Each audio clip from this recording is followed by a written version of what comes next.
తన కుటుంబాన్ని నాశనం చేయాలనుకున్న పల్లవికి ఊహించని షాక్ ఇచ్చిన రాజేంద్ర ప్రసాద్. అసలు ఇదంతా ఎలా జరగబోతుందనేది ఈ వీడియోలో తెలుసుకుందాం. పల్లవి అయితే రోడ్డు మీద ఉండి చక్రధర్తో ఫోన్లో మాట్లాడుతూ ఉంటుంది. అప్పుడే ఇక షాప్లో వాటర్ బాటిల్ కొనుక్కొని వెళ్తూ ఉన్న రాజేంద్ర ప్రసాద్ పల్లవిని చూసి, ఏంటి పల్లవి ఇక్కడుందని దగ్గరికి రాబోతూ ఉండగా, డాడ్, ఎమోషనల్ బ్లాక్మెయిల్ చేసి అందరినీ నా వైపుకి తిప్పుకున్నాను డాడ్, తరువాత ఆ కుటుంబాన్ని తప్పకుండా నాశనం చేస్తాను అని అంటూ ఉంటుంది. పల్లవి అయితే ఆ అవనిని వాళ్ళ అమ్మని కూడా చంపేసి రాజేంద్ర ప్రసాద్ కుటుంబాన్ని మళ్ళీ రోడ్డు పాలయ్యేలా చేస్తాను అని ఫోన్లో అయితే మాట్లాడుతూ ఉంటుంది. అప్పుడే రాజేంద్ర ప్రసాద్ అది విని షాక్ అయిపోతూ ఉంటాడు. తన కుటుంబాన్ని పల్లవి నాశనం చేయాలనుకుంటుందని తెలుసుకొని స్టన్ అయిపోతూ ఉంటాడు. తర్వాత ఇక పల్లవి అవని లేని సమయం చూసి అవని బెడ్రూమ్లోకి వచ్చి మళ్ళీ డాక్యుమెంట్స్ అయితే వెతుకుతూ ఉంటుంది. ఏంటి వెతుకుతున్నావంటూ అక్కడికి వచ్చిన రాజేంద్ర ప్రసాద్ని చూసి షాక్ అయిపోతూ పల్లవి అయితే ఫోన్ మర్చిపోయాను మావయ్య అని అంటూ తడబడుతూ చెప్తుంది. అవునా, ఫోన్ మర్చిపోయావా? సరే అయితే ఎవరు ఎలాంటి వాళ్ళు, ఎవరి మనసులో ఎలాంటి ఉద్దేశం ఉందో అంతా తెలిసింది, అన్నిటికీ చెక్ పెడతాను అని రాజేంద్ర ప్రసాద్ అయితే కౌంటర్ ఇస్తాడు పల్లవికి. అసలు మావయ్య ఏం మాట్లాడుతున్నారు, ఏం తెలుసుంటుంది మావయ్యకి అని అనుకుంటూ ఉంటుంది పల్లవి అయితే. తర్వాత ఇక రాజేంద్ర ప్రసాద్ అయితే అవనిని పిలుస్తాడు. ఇక అవనిని పిలిచి, అమ్మ అవని, నేను ఆస్తి విషయంలో ఒక నిర్ణయానికి వచ్చాను అని అంటూ ఉంటే, ఏంటిది మావయ్య అని రాజేంద్ర ప్రసాద్ని అవని అయితే అడుగుతూ ఉంటుంది. అప్పుడే రాజేంద్ర ప్రసాద్ తను అనుకున్నది చెప్తాడు. అది విని అవని షాక్ అయిపోతూ, వద్దు మావయ్య, అలా చేయకండి, చేస్తే ఎవ్వరూ కూడా ఒప్పుకోరు అని అంటూ ఉంటుంది అవని. లేదమ్మా, ఇప్పుడు నేను తీసుకున్నదే మంచి నిర్ణయం, నా నిర్ణయం రేపు అందరి ముందు చెప్తాను అని రాజేంద్ర ప్రసాద్ అయితే అంటూ ఉంటాడు. అప్పుడే ఇక పార్వతి అయితే అవని రాజేంద్ర ప్రసాద్ మాటలైతే వింటుంది. కానీ వాళ్ళ మాటలు ఏం మాట్లాడుకుంటున్నారో తెలియదు, కానీ వాళ్ళిద్దరూ మాట్లాడుకోవడం మాత్రం చూస్తుంది. అప్పుడే పార్వతి రాజేంద్ర ప్రసాద్ దగ్గరికి వెళ్ళి, ఏంటండి అవనితో ఏదో సీక్రెట్గా చెప్తున్నారు, ఏం మాట్లాడుకుంటున్నారు అని అడుగుతూ ఉంటే, ఏం లేదు, నా కష్టాన్ని, నా మనసులో ఉన్న బాధని నా కోడలికి చెప్పుకున్నాను అని అంటూ ఉంటాడు రాజేంద్ర ప్రసాద్ అయితే. అదేంటండి, మీ కష్టం పంచుకోవడానికి నేనున్నాను కదా అని అంటూ ఉంటే, కన్న కూతురు లాంటి అవని నా బాధని అర్థం చేసుకోగలదు పార్వతి, అందుకని అంటే నేను అర్థం చేసుకోదానిలా కనిపిస్తున్నానా మీకు అని పార్వతి చెప్తూ ఉంటే, అవన్నీ ఇప్పుడు ఎందుకులే పార్వతి, పద పడుకుందామంటూ ఇక రాజేంద్ర ప్రసాద్ అయితే అంటూ ఉంటాడు.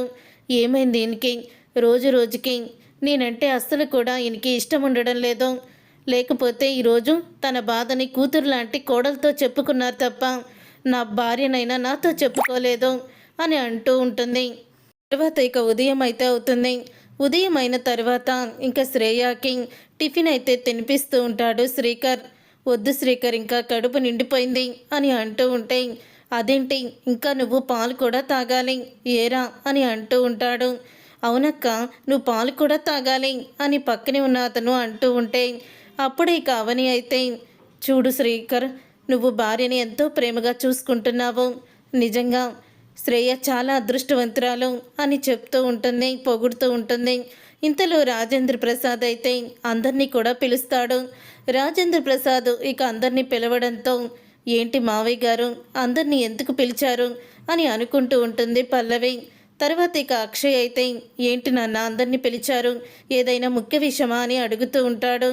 అవునరా, ముఖ్యమైన విషయమే అని రాజేంద్ర ప్రసాద్ అయితే చెప్తూ ఉంటాడు.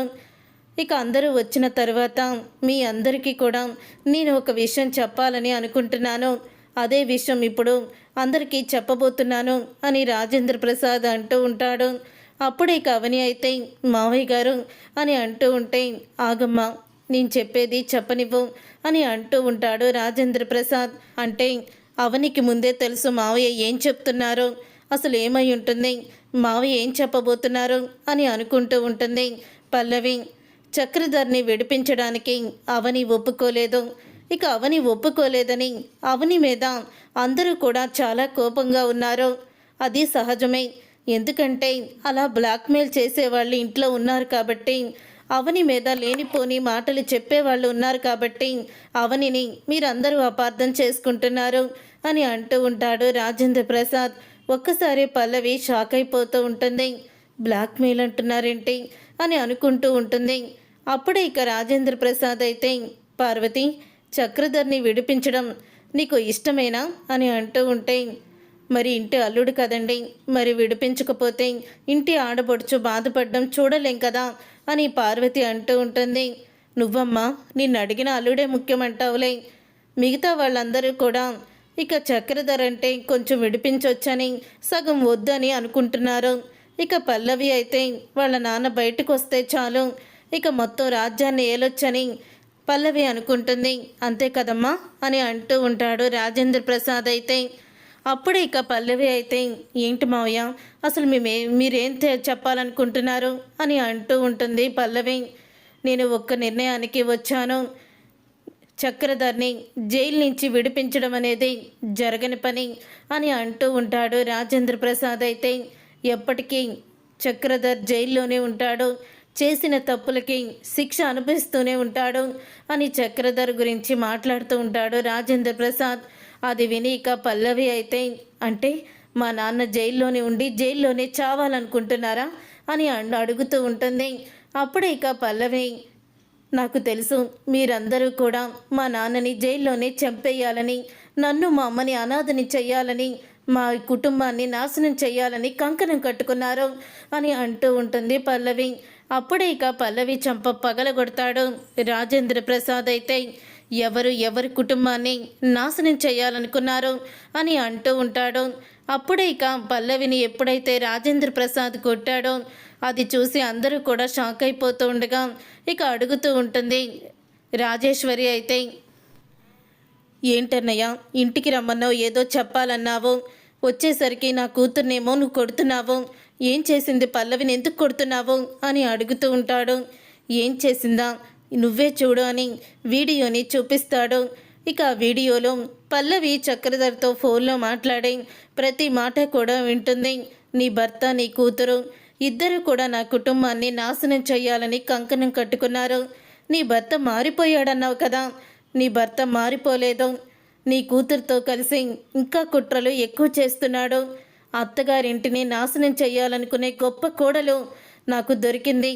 నీ కూతురు కట్టుకున్నవాడి కుటుంబాన్ని నాశనం చేయాలని ఇక్కడ తిరుగుతుంది అని రాజేంద్ర ప్రసాద్ అనగానే అప్పుడే కమలు ఇక పల్లవిని చంప పగలగొట్టి నా కుటుంబాన్ని నాశనం చేయాలని చూస్తున్నావా అని అంటూ ఉంటాడు.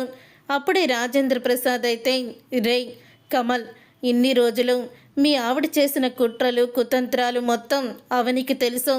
ఎందుకంటే అవని కన్న తండ్రి మీ మావయ్య చక్రధరే కాబట్టి అనే నిజాన్ని బయట పెడతాడు.